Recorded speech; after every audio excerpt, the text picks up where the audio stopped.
பொதுவாக ஒரு high CC segment உள்ள பைக்கை ரோட்டில் பார்க்கும் பொழுது அட்லீஸ்ட் நம்மளும் ஒரு 1 இயராவது ஒரு சூப்பர் பைக் ஓன் பண்ணணும் அப்படின்னு ஒரு தாட் ப்ராசஸ் நம்ம மனசுக்குள்ளே சுற்றிக்கிட்டே இருக்கும்.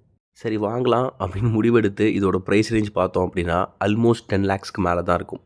அதுவும் இந்த ராக்கெட் 3 GTலாம் நியர்லி 26 lakhs இதோட ஆன்ரோட் ப்ரைஸ். அந்த ப்ரைஸ் செக்மெண்ட்டை கேட்ட உடனே இவ்வளோ காசு இருந்தால் 600 சதுரடியில் அழகாக ஒரு வீடை கட்டி என் கிராமத்தில் நான் ஜம்முன்னு வாழ்ந்துட்டு போயிடுவேனே அப்படின்னு தோணும். உங்களுக்கு மட்டும் இல்லை, எனக்கும் தான். அப்படி இருந்துமே இந்த பைக்கோட ரிவ்யூ நான் ஏன் எடுத்துகிட்டு வந்தேன்? பொதுவாக நம்ம சேனல் வியூவர்ஸ்க்கு தெரியும், ஒவ்வொரு பைக்கையும் இன்ஜினியரிங் ஆஸ்பெக்டில் பார்ப்போம், இல்லைனா எக்கனாமிக்கல் ஆஸ்பெக்டில் பார்ப்போம், அப்படியும் இல்லைனா எமோஷனல் ஆஸ்பெக்டில் பார்ப்போம்.